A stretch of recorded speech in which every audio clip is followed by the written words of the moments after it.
C'était la rentrée ce jeudi matin pour les 34 nouveaux conseillers départementaux. L'hôtel du département accueillait donc la première assemblée plénière de la mandature.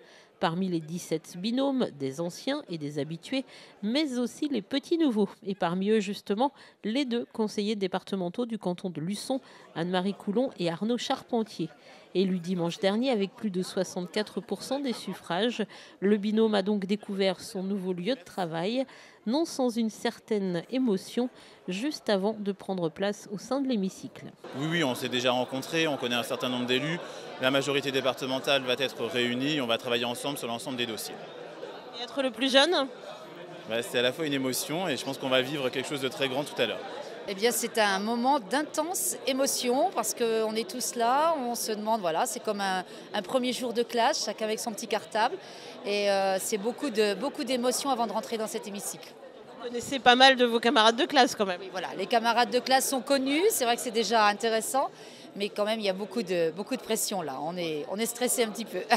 À peine installés, les conseillers ont débuté leurs travaux avec l'élection du nouveau président en remplacement de Bruno Retailleau qui a décidé de s'engager dans les prochaines élections régionales.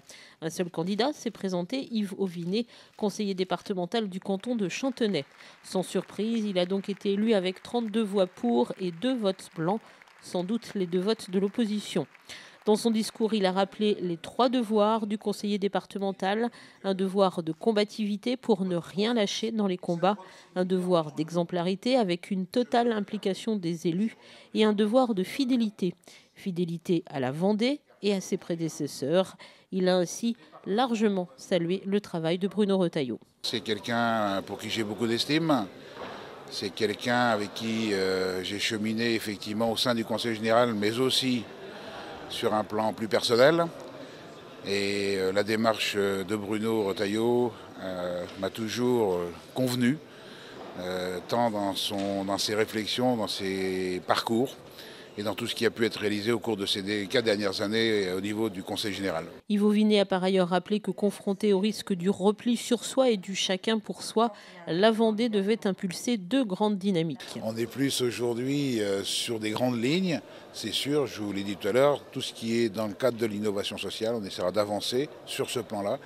Et on sera aussi très évidemment vigilant à toutes les évolutions dans le domaine des communes et intercommunalités, parce que je crois que les maires nous l'ont dit, ça, tous les candidats sur le terrain, ne nous abandonnez pas. On voit bien qu'aujourd'hui, commune nouvelle, intercommunalité renforcée, il y a énormément de questions qui se posent, et qu'on le veuille ou non, ça se passe dans un territoire qui est le département. Et tout le monde est attaché à ce département et tout le monde a envie de savoir un peu comment le conseil départemental va se positionner par rapport à tous ces sujets. Les 2 conseillers luçonnais, pour leur part, ont vécu bien évidemment pleinement cette journée, d'autant qu'en tant que Benjamin, Arnaud Charpentier a été appelé tout de suite à la tribune. Et après une matinée de travail, les 2 élus ont rapidement pris leur marque au sein de l'hémicycle. L'élection du président a été un élément majeur donc, de cette première séance, avec les grandes lignes qui ont été données pour l'ensemble du mandat. Donc au travail, nous allons nous réunir dès maintenant et continuer à travailler toute la journée pour les commissions, les vice-présidences et commencer à œuvrer sur les dossiers pour l'ensemble de la Vendée. On a du pain sur la planche puisqu'il a évoqué une refonte un petit peu de tout ce qu'on faisait sur le Conseil général. Aujourd'hui, certes, nous sommes des petits nouveaux, nous allons apprendre, mais je pense qu'avec lui, ce sera facile. Anne-Marie Coulon a été élue 6e vice-présidente du conseil départemental. Elle siégera désormais au sein de la commission des finances. Pour sa part, Arnaud Charpentier siégera lui au sein de la commission aménagement durable du territoire et énergie renouvelable.